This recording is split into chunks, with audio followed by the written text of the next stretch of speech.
மறைந்தவன் வருகிறான்.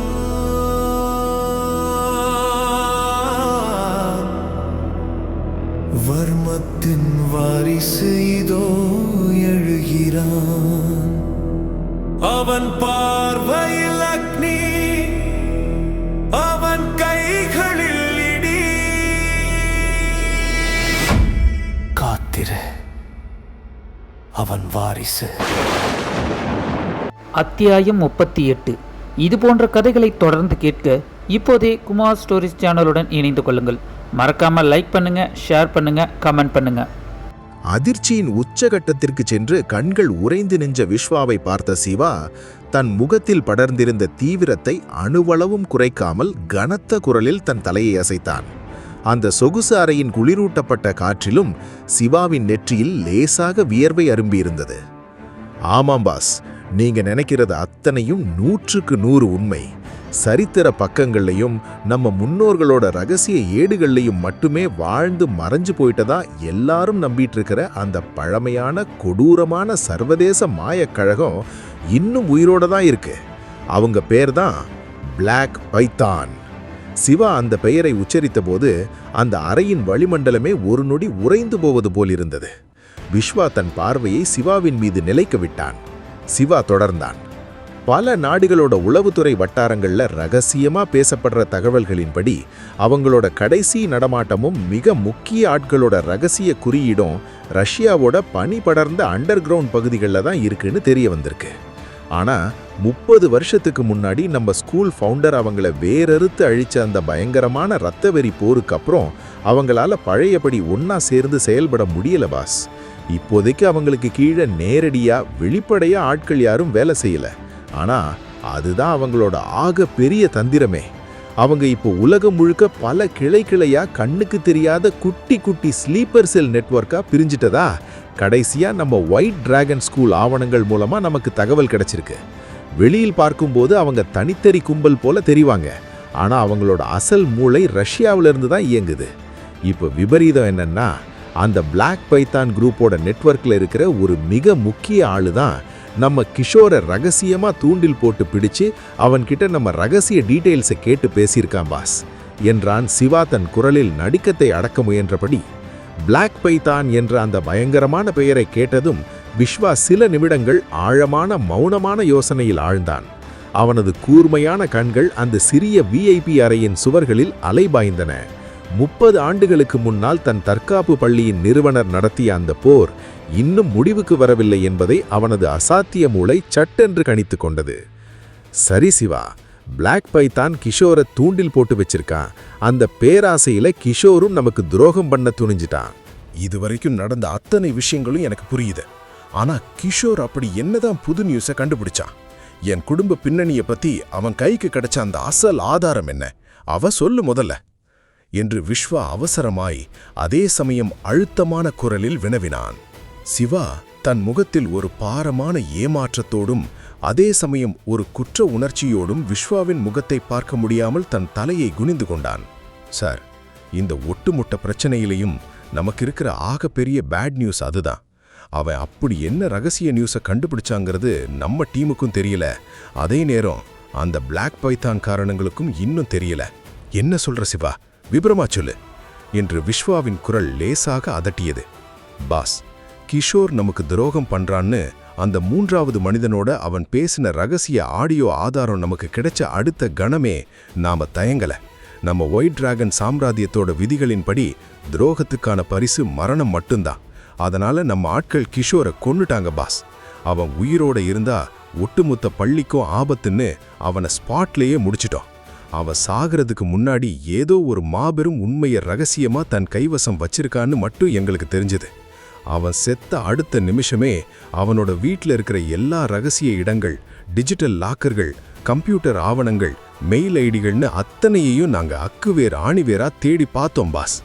ஆனா அவன் எதையோ ஒரு பெரிய உண்மையை ரொம்ப பாதுகாப்பான இடத்துல ரகசியமா மறைச்சு வச்சிருக்கான்னு மட்டும் புரியுதே தவிர அது என்ன, அது எங்க இருக்குன்னு கண்டுபிடிக்கிற மாதிரி எந்த ஒரு சின்ன துப்பும் எங்களுக்கு கிடைக்கல சார் என்று சிவா மிகுந்த வருத்தத்துடன் கூறினான்.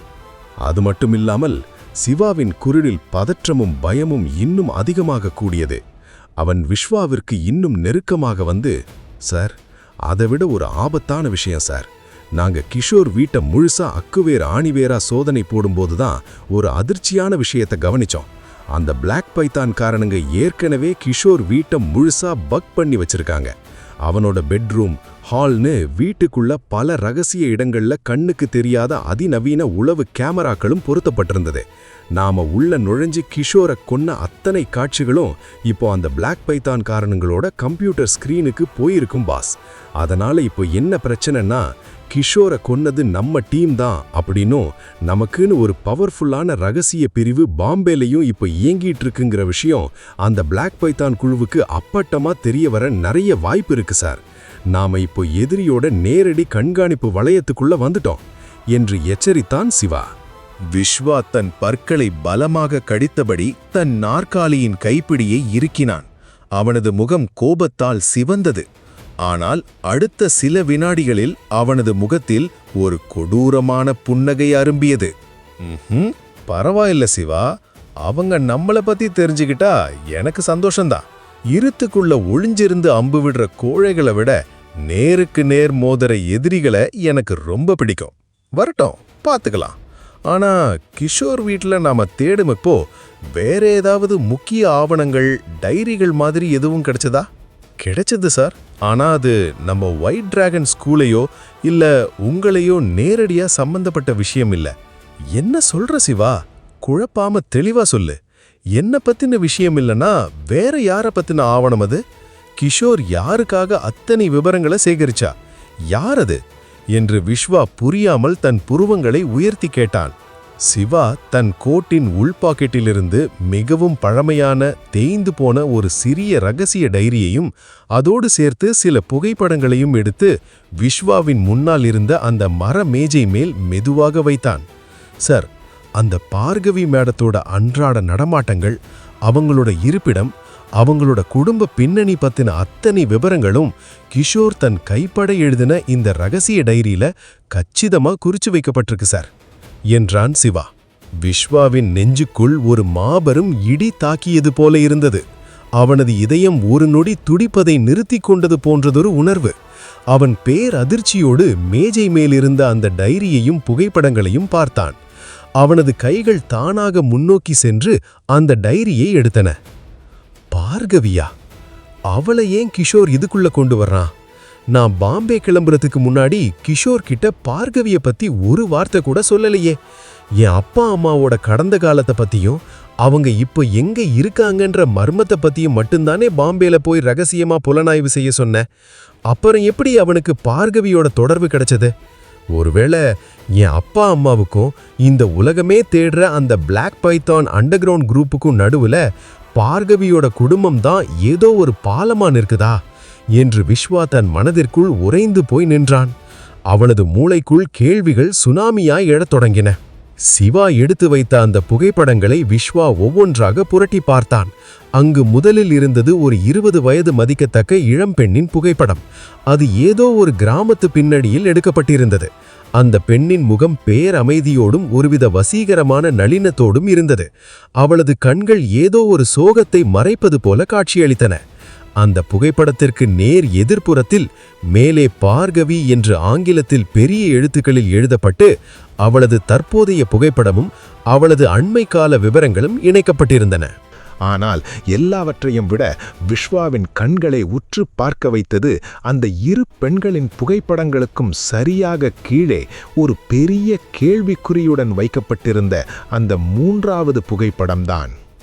அது ஒரு ஆணின் நிழலுருவ புகைப்படம். இருண்ட கருப்பு நிறத்தில் முகமேதும் தெரியாமல் வெறும் மனித உருவ நிழல் மட்டுமே அதில் அச்சிடப்பட்டிருந்தது. பார்ப்பதற்கே அது ஒரு மிரட்டலான தோற்றத்தை தந்தது. அந்த முகம் தெரியாத 2 உருவங்களுக்கும் நடுவே பேனாவால் சில விசித்திரமான கோடுகள் இடப்பட்டு கீழே சிவப்பு மையினால் ஒரு முக்கிய குறிப்பு எழுதப்பட்டிருந்தது. விஸ்வா தன் மூச்சை அடக்கிக் கொண்டு அந்த டைரியின் பக்கங்களை இன்னும் உற்று நோக்கினான்.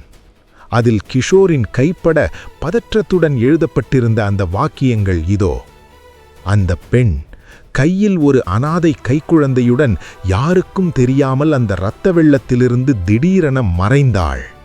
அந்த ஒற்றை வாக்கியமும் அந்த புகைப்படங்களும் விஸ்வாவின் மூளைக்குள் ஒரு மாபெரும் நிலநடுக்கத்தை ஏற்படுத்தின. அவனுக்குள் ஒரு புரியாத குழப்பமும் அதே சமயம் விவரிக்க முடியாத ஒரு வலியும் நெஞ்சை பிசைந்தது. அவனது நெஞ்சுக்கூடு பலமாக எகிரி குதித்தது. நெருப்படியில் கிடக்கும் ஒரு துண்டு இரும்பு காந்தத்தை கண்டதும் சட்டென்று விசைவேகத்தில் இழுபடுவது போல அந்த பெண் யாரோ தனக்கு மிகவும் நெருக்கமானவள், தன் இரத்தத்தோடும் சதையோடும் ஏதோ ஒரு பிறவி தொடர்பு கொண்டவள் என்ற இனம் புரியாத பாச உணர்வும் குருதி தொடர்பும் விஸ்வாவின் உடம்பிற்குள் ஒரு மாபெரும் மின்சாரத்தைப் போல பாய்ந்தது. அவனது விரல்கள் லேசாக நடுங்கத் தொடங்கின. அவன் தன் உணர்ச்சிகளை கட்டுப்படுத்த முயன்று அந்த புகைப்படத்தை இன்னும் தன் கண்களுக்கு அருகில் கொண்டு வந்து உற்று பார்த்தான். அவனது கண்கள் லேசாக கலங்குவது போலிருந்தது. யார் இந்த பெண்? இவளுக்கும் பார்கவிக்கும் என்ன சம்பந்தம்? கிஷோர் ஏன் இவளது புகைப்படத்தையும் இந்த முகம் தெரியாத கருப்பு நிற மனிதனின் உருவத்தையும் கோடுகளால் இணைத்து காட்டியிருக்கிறான்? அந்த அனாதை குழந்தை யார்? அந்த புகைப்படங்களுக்கு கீழே டைரியின் அடுத்தடுத்த பக்கங்களில் இன்னும் பல மர்மமான அதிர்ச்சிகரமான தகவல்கள் எழுதப்பட்டிருந்தன. ஆனால் அவை எதுவுமே நேரடியாக இல்லை. அத்தனையுமே பெரிய பெரிய கேள்விக்குறியுடன் ஆங்கில எழுத்துக்களில் AB என்று ரகசிய குறியீடுகளாக மட்டுமே குறிப்பிடப்பட்டிருந்தன. விஸ்வா அந்த பக்கங்களை வேகம் வேகமாக புரட்டினான். அவனது கூர்மையான கண்கள் அங்கே தனித்து தெரிந்த சில குறிப்பிட்ட குறியீடுகளில் நிலைத்து நின்றன. சிவா, என்ன இது? இங்க பாரு, இந்த இடத்துல S1 அப்படின்னு குறிப்பிட்டிருக்காங்க.